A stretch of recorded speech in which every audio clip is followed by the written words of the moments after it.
Assalamu alaykum, hürmetli televizyon körgüçüler. Dünya Uygur Kurultayı Tor Televiziyasının günlük haberler programımıza hoş geldinler. Ben İftihar Abdurşid. Hürmetli körürmenler. Tövende diqqətinizlər günlük haberler programımızın təfsilatı da bolsun. Dünya Uygur Kurultayı İcraiye Komitetinin reisi ve Kişilik Hukuk Kuruluşunun direktörü Ömer Kanat Efendim 22 Ağustos günü Amerika Devlet İşleri Ministerliğini ziyaret kılıp, Amerika'nın Kişilik Hukuk, İnsan Yardımlar ve Halkara Teşkilatlar işlerine mesul muavin Tashqi ishlar ministri Alison Lombardo hanım bilen, şundaqla Amerika Milli Bexatarlik Kengişi, Amerika Tashqi ishlar Ministerliğinin Kişilik Hukuk, Demokratiya ve Emgek bölümlerinin ali derecelik amaldarları bilen keng dairede görüş ilip bardı. Ömer Kanat Efendimning bu qitim quchurishida BDT Kişilik Hukuk Ali Komissari Michelle Bachelet'ning mush ayning oxiri vazifasidan ayrilish oldida e'lon qilmoqchi bo'lgan Uyg'ur Kişilik Hukuk vaziyati haqidagi umumiy doklatidan keyin buningga qarta xalqarada ilib berilgan faoliyatlar, Uyg'ur irqi qirg'inchiligini texmi ko'p davlatlarga e'tirof qildirish va uni to'xtatish uchun qanday bir strategiya yo'lga qo'yish. Bu yil 9-oyda chaqirilgan BDT Kişilik Hukuk Kengashining umumiy yig'ini jarayonida Uyg'ur irqi qirg'inchiligini yana qanday kun tartibga elib kelish, Amerikada yo'lga qo'yilayotgan Uyg'ur majburiy emkining oldini olish qonunining ijro qilinish ahvoli va uning unumi, chet ellardagi Uyg'ur musofirlar duch kelayotgan qiyinchiliklar va uni hal qilishning choralari qatorliq keng mazmunlar asosli muzokara temasi bo'ldi. Ömer Kanat Efendim bu qitimki ko'rish jarayonida yana Uyg'ur xalqining Amerika hukumatidan kutadigan ba'zi konkret talablarini o'ttirg'a qo'ydi.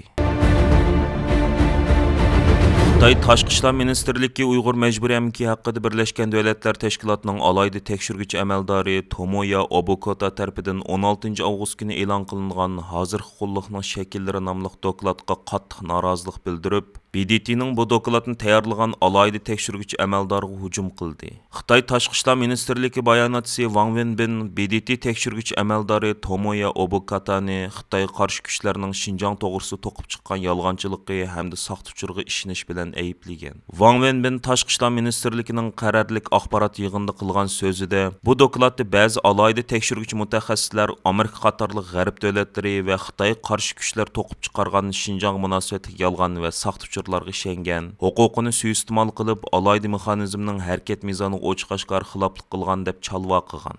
BDT alayda tekshiruvchi amaldorining dokladida aytilishicha, Xitoyning Sharq Turkistondagi Uyg'ur, Qozoq va boshqa etnik asonliq millatlarni majburiy emgak solganligining nurg'un ifodalari bor bo'lib, bu jihatdagi bayqashlar mavjud uchurlar asosida mustaqil baholab chiqilgan ekan. Bu BDTning tunji qitim Uyg'urlarning majburiy emgak silinganligini e'tirof qilishi bo'lib, bu majburiy emgakning mavjudligini rad qilib, Uyg'urlarni nomrodlikdan qutqizayotganligini ilgari surib kelgan Xitoyning g'azabini qo'zg'agan. Birleşken Devletler Teşkilatı'nın alayda tekshiruvchi amaldori Tomoya Obokata tarafidan e'lon qilingan hozir huquqliqning shakllari nomli doklad Sharq Turkistonda davlat tarafidan belgilangan farqli ikki xil sistemaning mavjud ekanligi, uning birining kasbiy mahorat tarbiyasi va markaziy tarbiyalash sistemasi, yana birining emgak kuchlarini yo'tkash orqali nomrodlikdan qutqizish sistemasi ekanligi ta'kidlanib mundoq deyilgan edi. Alayda tekshiruvchi Xinjiang Uyg'ur avtonom rayonida Uyg'ur, Qozoq va boshqa asonliq millatlarni majburiy emgakka silish yuz beryotidi deb yakun chiqarishni muvofiq deb qaraydi. Alayda tekshiruvchining qarashicha, taraflarning qilayotgan emkining majburiy xarakterini ko'rsatib beradigan majburiy emgak ko'rsatkichlari nurg'un ahvollarda mavjud. Ba'zi ahvollar hatto ularni qul qilishdek insoniyatga qarshi jinoyatni tashkil qilishi mumkin.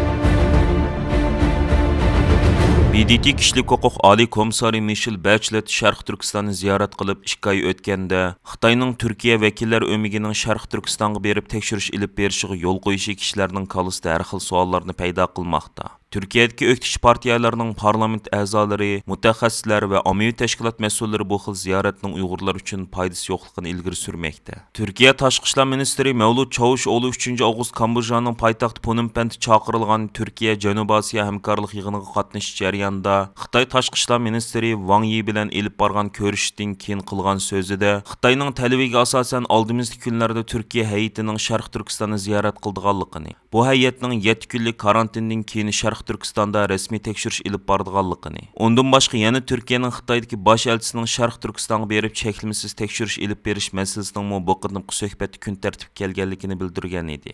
Ba'zi uchurlarga asoslanganda Turkiya Tashqi ishlar Ministerligi bu qitim ziyoratning qanday bir ziyorat bo'lganligi to'g'risida Xitoy Tashqi ishlar Ministerligi bilan muzokara qilayotgan bo'lib, ba'zi ilgirlashlar bo'layotgan bo'lsa-mu, texnik ziyoratning xarakteri jazmlashtirilmagan. Bu jazmlashgandan keyin bu haqda matbuot bayonoti e'lon qilindi ekan. Turkiyadagi asos asosliq o'ktichi partiyalarning biri hisoblangan İYİ partiyasining Turkiya xalqlariga mas'ul muavin raisi, parlament a'zosi Fahrettin Yoqush apandi bu vaqtda Erkin Osiyo radiosiga qilgan so'zida mundaq deb ko'rsatdi. Agar Turkiya hukumat Uyg'ur masalasida samimiy bo'lsa, hukumatning qo'lida jazo lagerlari haqida nurg'un isbotlar bor. Ota-onasi, urug' tuqqanlari izdereks yo'q bo'lib ketgan, lager va turmalarga tashlangan Uyg'urlarning hukumatga yozgan arz talablari bor. Hukumat bu kishilar to'g'risida doklad tayyorlab, vakillar o'miki borganda Xitoyning oldiga qo'ysa bo'ladi. Eng muhimi, vakillar o'mikidagi kishilar Turkiya parlamentidagi o'xshamaydigan siyosiy partiyalarning parlament a'zolaridan tarkib tepishi kerak. Bular xohlagan joylarni aylanib, xohlagan kishilar bilan ko'rishib, amaliy ahvolni ko'zdan kechirishi kerak. Undaq bo'lmagan taqdirda Turkiya vakillar o'migining Sharq Turkistonga ekskursiyaga berishning hech qanday foydasi yo'q deb o'ylayman. Turkiya hukumati 5 yildan buyon lager masalasida sukut turmoqda. Hamda vakillar o'miki avatishga qiziqishdagi sabab nima? Xitoy hukumatining 3 yil o'tgandan keyin buni qabul qilishidagi sabab nima? Fahrettin Yoqush apandi bu vaqtda to'xtalib, 2023-yili Turkiyada prezidentlik saylami o'tkazilganligini, Turkiya hukumati turk jamoatchiligining besimi sababidan bularni qilayotganligini o'ttirg'a qo'ydi. U mundaq dedi: Turkiyada saylam yaqinlashib qoldi. Sharq Turkiston masalasi hukumatning beshini og'irtib kelayotgan bir masala. Mencha hukumat o'zining odamlaridan tarkib topgan bir vakillar o'mikini yo'llab, Xitoy hukumati belgilagan joylarni ziyorat qilib kelib, Uyg'urlar bayashat yashab etibdi deb qaytib kelishi mumkin. Biz o'ktichi partiya bo'lish sifatimiz bilan hukumatga ishonmaymiz. Chunki 2017-yili jazo lagerlari ochilgandan buyon buningga sukut turib kelyotdi. Hukumat Uyg'ur masalasida qilishga tegishli ishlarning hech qandig'ini qilmadi. Bularga asoslanganda hukumatning vakillar o'miki yo'llashining hech qanday foydasi bo'lmaydi deb o'ylayman. Gelajak partiyasi muavin raisi Selçuk Özdag apandimi bu vaqtda Erkin Osiyo radiosiga mundaq dedi: Bu vakillar o'miki faqatla tashqi ishlar ministrlik rahbarlaridan tarkib topmasligi kerak. Türkiye parlamentidagi Cumhuriyet Xalq partiyasi, İYİ partiyasi va Saadet partiyasi qatorliq partiyalarning parlament a'zolaridan tarkib tepish kerak. Buningdan sirt muxbirlar, kishilik huquq tashkilotlarining mas'ullari, hatto Uyg'ur ommaviy tashkilotlarining mas'ullari vakillar o'mikida o'rin olishi kerak. Xitoy bu vakillar o'mikiga hech qanday cheklama qo'ymasligi kerak. Turkiya hukumatı bu talablarni Xitoyga yetkazishi kerak. Undaq bo'lmaganda bu vakillar o'mikining Sharq Turkistonga berishining foydasi yo'q, aksicha ziyni bor deb o'ylayman. Wall Street jurnali gazetida 21 avgust e'lon qilingan bir maqolada, agar Xitoyning g'arb ellaridagi tashviqot kontrol qilinmasa, buning ziyni butun Amerikaliklarning tortadiganligi ogohlantirilgan. Maqolada aytilishicha, navbatda dunyoning har qaysi joylarida millionlagan kishilar birinchi qo'l xabar manbasi sifatida Xitoy tashviqot taratqullariga tayanmoqda ekan. Maqolada qayd qilinishicha, Xitoyning necha 10 yillab tirishchanlik ko'rsatish orqasida Xitoy so'zlashadigan millionlagan Amerikalik Beijingning tashviqot taratqullariga o'zlarining birinchi qo'l xabar manbasi sifatida tayanmoqda ekan. Maqolada Xitoy davlat taratqullarining Rossiya Ukrainaga tajovuz qilgandan beri kecha-kunduz shatutida Kreml saroyining yolg'onchiligini takrorlab kelganligi, bo'libmi uning Amerikada saxt uchur tarqitishda qanchalik utuqliq bo'lib kelganligi texi ancha bilinmagan ahvol ekanligi ta'kidlangan. Maqolada aytilishicha, Xitoyning Amerikadagi Sinovision nomli televiziya kanali, Muhojirlar gazeti, Yulduzliq Orol gazeti, Dovi agentligi tori, Hong Kongdagi Sumurg televiziya kanali, Markaziy televiziya stansiyasi qatorliq Xitoyning tashviqotini tarqitishda avangard rol o'ynamoqda ekan. Maqolada yana Xitoyning undidor ijtimoiy aloqa vositalarining saxt uchur tarqitishda avangard rol o'ynaydiganligi, undidorning Amerikada 19 million kundalik ishlatuvchisi borligi, uning Xitoy kompartiyasi uchun Amerika siyosatiga ta'sir ko'rsatishga qimmatli qurolga aylanganligi ta'kidlangan. Maqolada aytilishicha, Amerika hukumatı bu o'rinlardan Xitoy yoki Xitoy birliksab bo'lim bilan bo'lgan munosabatni oshkorlashni, kompartiyaning ta'siridagi taratqularni setishni yoki taqashni talab qilish kerak ekan. Aziz ko'rmanlar, yuqorida diqqatingizga Dunyo Uyg'ur qurultiyi to'r televiziyasining kundalik xabarlar programmasini sundik. Keyin qitimliq sonimizda ko'rishayli. Aman bo'lgaysizlar. Stansiyamizning YouTube kanaliga a'zo bo'lishni unutmang. Xayr xo'sh.